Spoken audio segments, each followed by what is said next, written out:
You are listening to I Need This Gone Tomorrow, a podcast by Material Management Resources. MMR is a full-service investment recovery firm serving a variety of industries, including oil and gas and utilities. On this podcast, we talk all about investment recovery, which is more than an afterthought. It can actually become a strategic advantage and a differentiator if it's handled properly.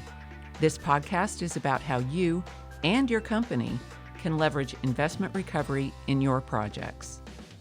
My guests today are Stacey, Elliott, and Kevin Graham. Welcome, everyone, and thank you for being here. Today, we're talking about the very foundation of why you guys decided to do this podcast in the first place and the very reason that MMR exists, the benefit of investment recovery. So let me start off with a simple question. How do you guys help a project manager recognize the value of investment recovery? How do you help them prepare for it?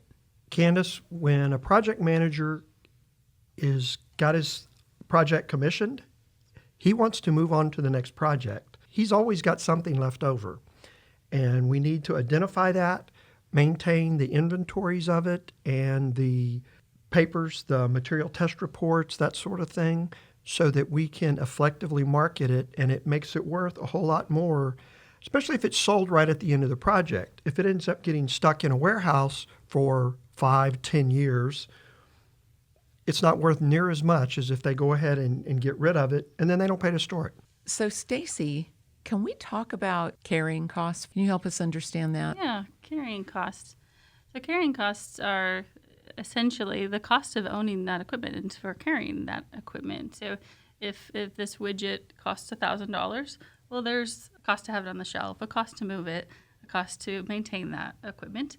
And so those are carrying costs. And a cost of money for the money that's tied up in that asset that you're not able to use for something else or that you're paying interest on at the bank. Mm-hmm. So literally, these things are sitting idle. Right. Okay. Right. So that's where timeliness comes into factor again. You need to get rid of those things in a timely manner. Once you deem them surplus to your business's needs, you want to maintain them correctly. You want to dispose of them correctly. So carrying costs is one of those things that should always be looked at. And then also the space in the warehouse. I think we've seen warehouses that are at 100% capacity. Well, clear that shelf. We need room for this next project because you need to make sure that our clients can continue to run. And what about logistics?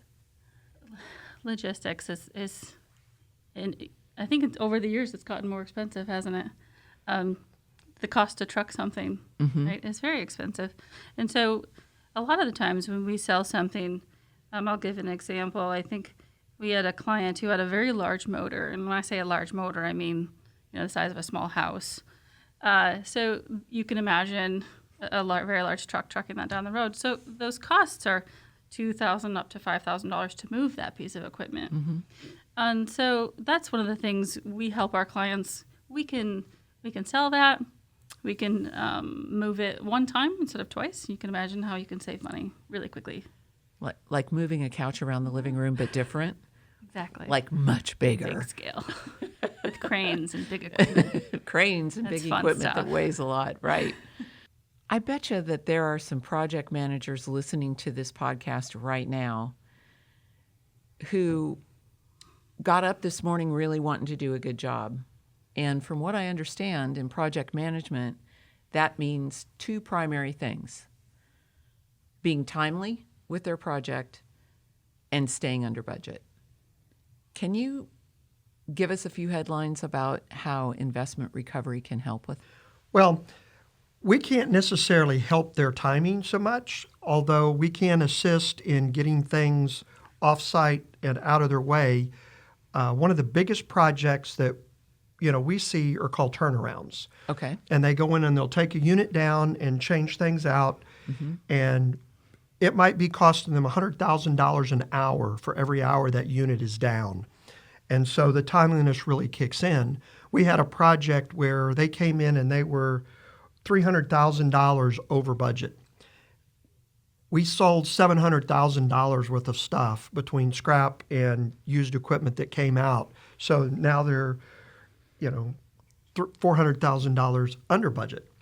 That That's a big those swing. kind of numbers can, and I mean that was a 1.5-year project. That wasn't a week, but We're helping them to get their budget where it needs to be sometimes. yeah. Yeah. Well, and also it sounds like anything that slows down the operation itself has a very high opportunity cost.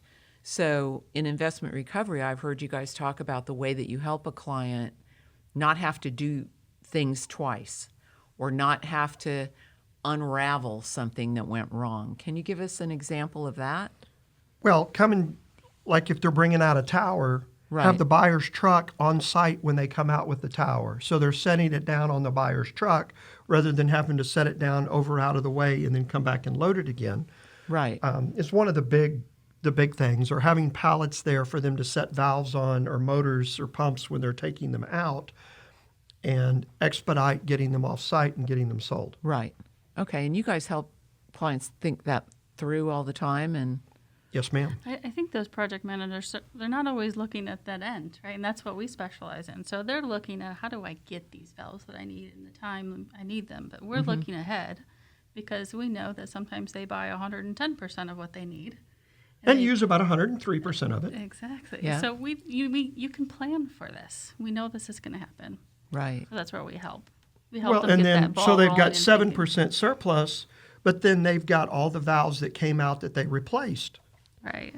That something has to be done with those too, and that can add value to the project. Right. And it seems to me, just by nature of project management, that person is looking at the overall operation, at the overall unit, if you will. You guys have a very blinders on expertise that you deal with all the time.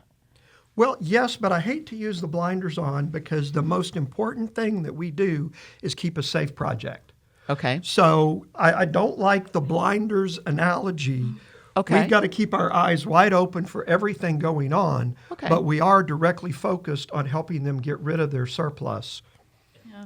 And that ways we have to keep an eye on the entire project as well, from beginning to middle to end. And so we can help them inventory, we can help them take pictures, all these things that they aren't thinking about. We're helping at every stage of it. So in the end, everything runs smoother and timely.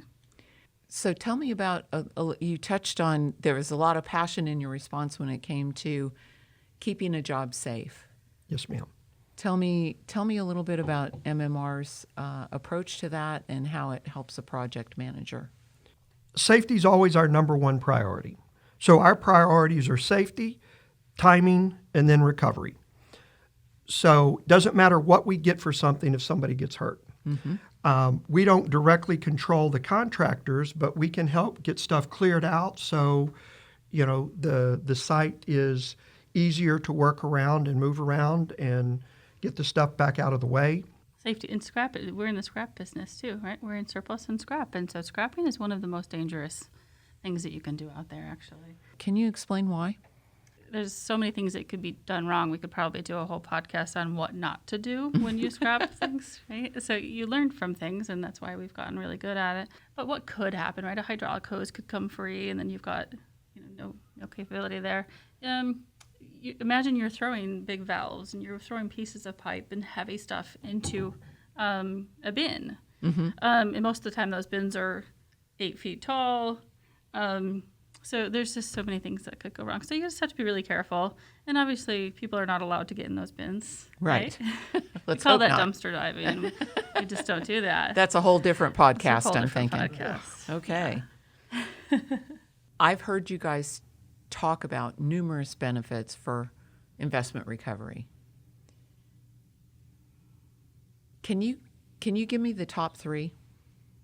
The top 3 benefits of investment recovery: Sustainability, safety, safety, return. and money to the bottom line. Okay, so let's take those one at a time. Talk to me about sustainability. Well, investment recovery was sustainability before sustainability was cool. It's you want to reuse things, you want to keep them in product flow rather than just throwing them away and landfilling them. Yeah, extending the life cycle. Okay. There's so many companies out there that, and businesses that have a sustainability goal, right? They want to save things from the landfill. That's been our process for years and years. So this just generally fits right into that sustainability model. How does that save a company money or make a company money? Well, you're paying the landfill, and when you put it in another use, generally you're selling it and get cash in rather than cash out. Okay. Just simple as that. I've done a project in the past where, so sometimes there's lots of fun ones because I love my job. It's just fun. But I had a project where it was an entire building, very large building. I think it fit about 2,000 people. So big workforce in that building. They were going to demolish it. And so this was where they engaged me very early on in the planning process, where you even walk through the demolition with the demolition contractors. And so you get to work early on and say, okay, this is what we're going to take out of here before it's demolished. And in the end, the goal ended up being, and this is how we rated this, how many scrap bins or how many trash bins can I fill up? So you think this very large building will probably have hundreds of garbage bins that are all going to go to the landfill. So what we did is we looked at it, what valuable things can we take out? Right? What do we want to save from the landfill, whether it's donate it or sell it? So we got it down to 20 bins. Right? Wow. So that's the goal. So imagine how much does it cost to take something to the landfill? And also, ethically, we want to save it from the landfill. So it's fun. That's very cool. And it sounds like you really enjoy how are we going to, and what might we do here? Yeah, it was fun. Let's talk about safety. Specifically for a project manager, how does your worrying about that or taking care of that for them help them do their job more effectively? Safety is everybody's responsibility, and we have to fit that in. And think about that. So whether we're doing site visits for potential buyers looking at things, or we're loading trucks and getting it out, or we're securing material on trucks, or we're properly making sure we've got a lift plan in place when they're coming in with a crane.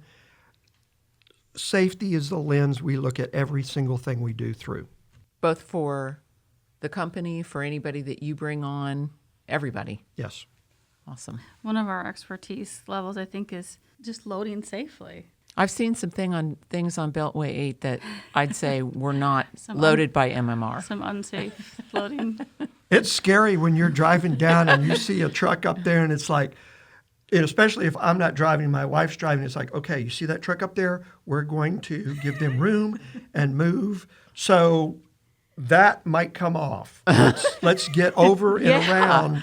Yeah. I mean, So your that, point of view about it, when you're just out in the world seeing things, you go to a store, you drive around town, you got to be seeing things with a different set of eyes than most people. Well, you see people at a sporting store, and they're climbing up on a ladder and reaching over to get something, and they've got customers walking around underneath them and don't have things blockaded, and it gets scary. And we step in. Yeah. I've been known to say, wait a minute, you need to, or actually I become the barricade and say, wait a minute, let's stop and let him get that down before you walk under him. Yeah. When he's this ice chest or whatever that's up, and it's not that heavy, but if it falls and hits you in the head, it's going to hurt. Yeah. So just having that lens on all the time for everything we look at. Mm-hmm. That's great. We've gone 25 years without having a reportable safety incident for MMR. Our workman's comp reports are completely clean. In the industry that you're in, that is astounding. And there are opportunities. There are opportunities. You try climbing up top of a pumping unit to get some. Just grab You something. just don't. You have to do be that. careful in everything you're doing. Yes. That's right. Understood. And also, I would imagine that as an outside vendor, you're setting an example for the people who are working at the company. Everything you do is something that they might learn from or pay attention to. So that's great. Yeah, and everybody watches out for everybody else. Mm-hmm. And that's on a job, anybody's got the right to say stop. this isn't safe. And we take that very seriously. Okay, what about return? When you're looking at putting something in the landfill versus selling it. And, we try to get as close to book value on stuff as we can. Typically, it's been in service for 10 to 40 years before we get it. So, getting a return for it, we always look at, what the scrap rate is, and that's the floor. It's, if it goes into scrap when it's worth $10,000. What is it worth if it's reconditioned? Yeah, what is it worth if it's reconditioned? What's it going to take to get it out in a workable fashion versus taking, a hydraulic shear and just going in and cutting the stuff up? We bring that expertise, so we know what it's worth. And sometimes somebody, what is that saying? One man's trash is another man's treasure. I worked on a project where we had a turbine, and this turbine had been in service for 30 plus years. So it was pretty old, and several people had told me that is a boat anchor. It is nothing more than a very big boat anchor. Well, I just didn't believe it. Right? And so, because we have this innate goal to save something from landfill, to reuse it for its intended purpose, and so there's still life left in it. Right? It's not ready for the grave yet. Right. And so that's another thing we specialize in. We specialize in, is it close to end of life? We do the appraisal on it. Can it be put back in service? And so the story ended that it wasn't a boat anchor. We found someone that wanted to refurbish this and saved money, so we sold it. It got refurbished. It got put back into service, and it's still living. And we saved the customers a lot of money. How exciting. Yeah, it was fun. How successful at investment recovery are people who have lots of other responsibilities? There are a lot of our clients that have another job, right? So 90% of their time is spent on this other job, and maybe 10% is handling surplus and investment recovery. So that's Except where that 90% is usually closer to 110%, and we're just throwing this on the top. Yeah. So they really need our help. So that's where we help them make the process really smooth and follow the steps. Can you give me a sense of what it is that they're leaving on the table? Any example of that? Some of our clients have some big investment recovery budgets, so we help their bottom line. We get them there. Yeah. And, somebody will come in with a stack of $100 bills and say, I'll take those tubes off your hands. And, they'll offer $1,000 for $15,000 worth of brass tubes. And we know how to deal with those people. Yeah. And we've learned. Yeah. But, the guy, that sounds like a good idea. Because they just want it done. Yeah. They want it gone tomorrow. They want it gone. And they said, we won't charge you for putting a scrap bin here. How many times have you heard that? Yeah. Well, when a scrap bin leaves, it's usually $2,000 to $3,000 worth of material leaving it every time it goes. Yeah. So if they offer you pizza for a scrap bin, that's not a good deal. Yeah. Just note to self. How does who you guys know end up helping your client look good? Well, after 25 years of being in this business, we've got a lot of buyers, and we know people to not deal with. We've got a registered buyers club, and we take bids on the website and can see bids from anybody, but not all bids are accepted. We reserve the right to reject any and all bids, and we're not required to take the high bid. And we generally have to explain to our client why we're not. But if we've got somebody that we don't want to do business with, we've got it well documented why, and we don't go there. And the overall decision always goes back to our clients. They have complete control over their material. If they want to sell it, they sell it. If they don't want to sell it, then they don't. Okay. We understand how to move surplus material, and that's not that doesn't come natural to everybody, especially if you're in the procurement or the warehousing world. You know how to order and you know how to offload something from a vendor's truck, but we know how to move it out, right? How to move out a full truckload of surplus. You'd think it's the same. It's absolutely not the same, right? So we help them through that. We know logistical partners. We know how to truck. We know how to load. We know how to do it safely. So in addition to our buyers, there's other things. There's so many steps, I think, that we know that most of the time our clients just look to us for guidance. For help. Let's talk about when a client started IR on their own and then brought you in mid-project. Well, mid-project or mid-setup. That's better than the end. Yeah.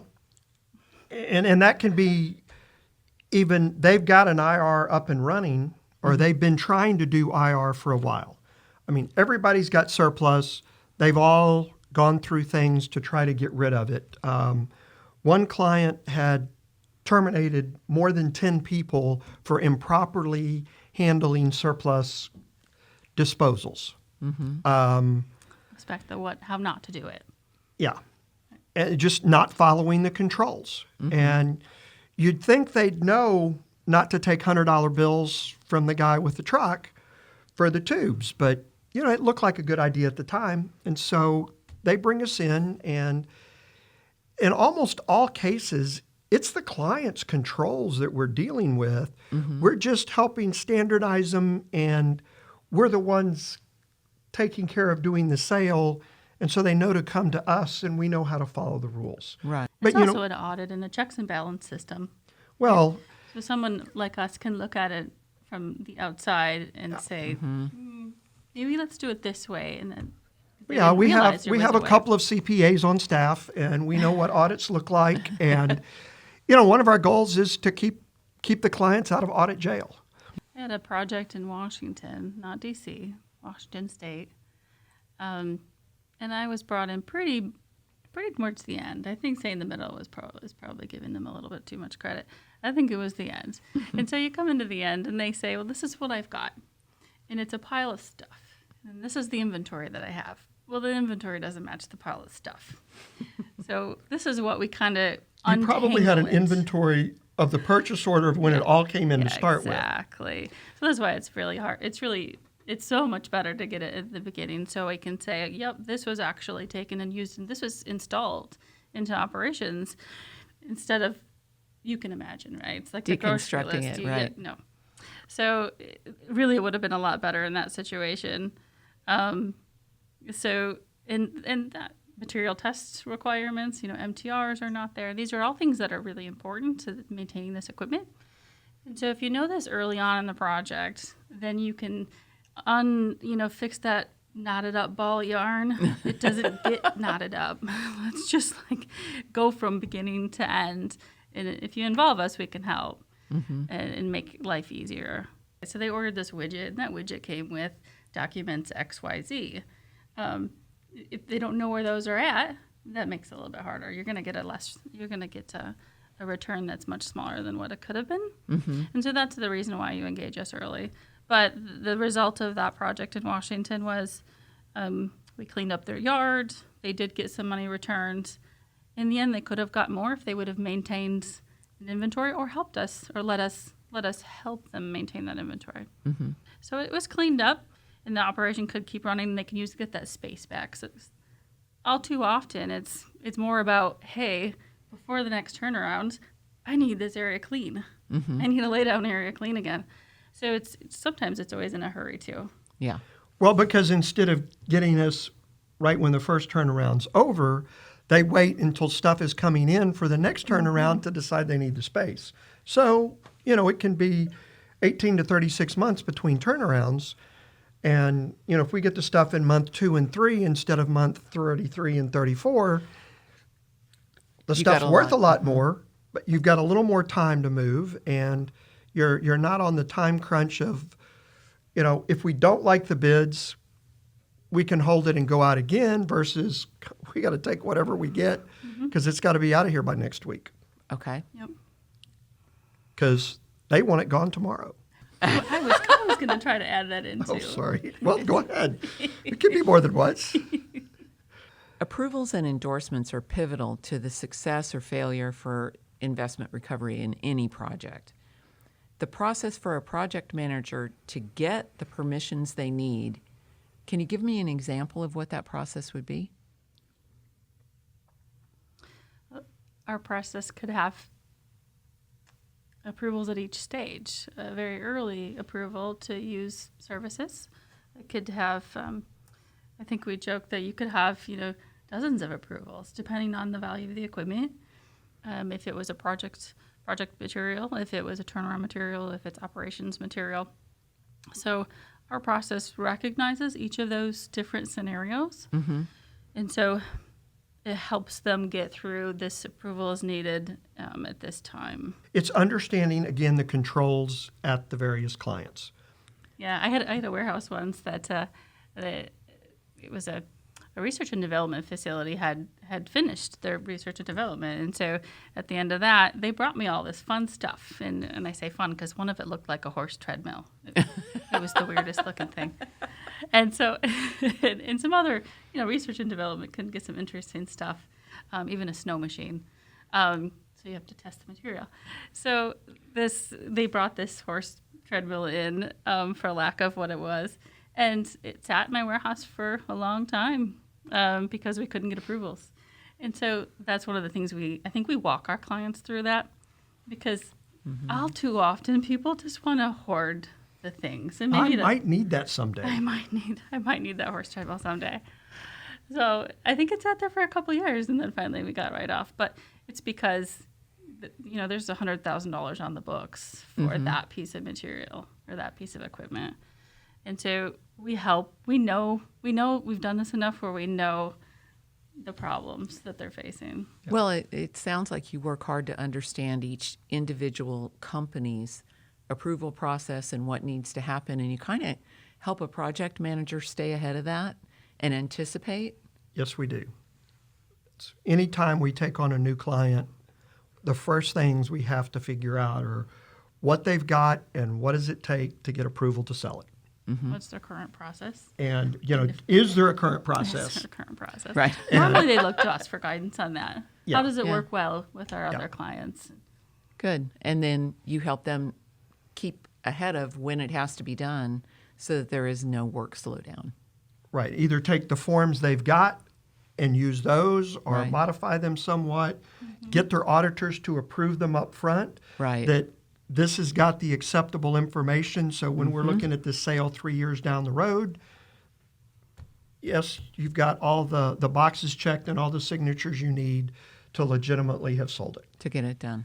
I think of there was an analogy that I used.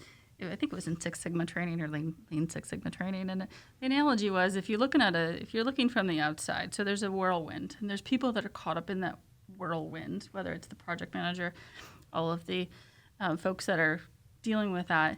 We look at it from the outside, and so you can kind of slow down what's that craziness that's going on in the middle. You can slow it down and say, okay, this is the steps we need to do, and step back. So you mentioned people kind of like to hoard things, save things for we don't know when, but I think I might need to use this at some point. Can you tell me a story about when you actually talked someone into selling something that'd been hanging around for a good long time? How many hours do we have? That's always a battle. You're really not going to use that. Well, and it's the warehouse guy that wants to save it. And if you can get the engineer. No, it's the engineer that wants to save it, I thought. The warehouse guy wants it out of his warehouse. The engineer wants. Well, you get the engineer to. So would you use that on your next project? Oh, no, I want new. But Yeah. it's because it's going to be, he's got the budget money to buy the stuff on his next project and doesn't want to take the stuff. And so he can be one of our best, but the warehouse, well, I've got it on the books. And so, we're going to hold it for the next project. And the engineers are like, I'm not putting that on my unit. Yeah, they do want new. Right? Yeah. They don't want to take the chances. And sometimes if if that production unit goes down and it costs $100,000 an hour for downtime, no, they're not going to take that. They're going to buy new. Yeah. So surplus, and people want to say, I will use it, but They're not going to because they want new. Yeah. I've got one in California right now that it's been there 30 years. And they're going to let it go finally. So how does MMR help project managers keep the ghosts of previous projects from coming back to haunt them? One word is Superfund. Everybody watching this has had or knows something about improperly handling the shutdown or the disposal of something, and they're responsible cradle to grave for handling it. Whether it's production platforms out in the Gulf, they can be sold to somebody else, but when oil drops to $20 a barrel and that company goes under, EPA and the government is coming back to the original operator and saying, you're the ones that are responsible for taking this out and getting rid of it. This is the RCRA reference. It's a $165 book that explains all the rules for hazardous waste disposal and limits and all that sort of stuff. So I go through a class every year, a refresher on this, to make sure that the stuff that we're disposing of doesn't come back to haunt somebody because they didn't follow the rules. They put something in a landfill that should have been in a hazardous landfill. Well, and they've got their environmental people that are on site, and anything that really gets to be questionable, we call them, and then they handle it under, because all of these sites are what they call large quantity generators, and they follow under a special set of rules in here for large quantity generators for hazardous waste. And they've got all kinds of manifests and everything else that have to be done properly. It's the small sites that end up wanting to get rid of something that is over one of the limits in the book and makes them a large quantity generator, and it raises the bar for all of the stuff they have to do and report. And For all future. yes, Wow. that's just some of the ghosts that can come back that they have to deal with afterwards, or when that's happened, or they've taken, the term is norm. It's naturally occurring radioactive material. And what it ends up is it's scale in pipe, or it's refractory brick in some of the vessels that they have at refineries. But it's radioactive. And there are very specific rules on what you have to do to clean that up. And the radioactive stuff has to go to a hazardous waste. But you can clean the scale off the pipe, and then the pipe's okay to sell. You just have to dispose of the scale rather than having to put all the pipe in the hazardous waste. And So often we take that cleaned. What do you call that when Yeah. you hydro clean it? yeah.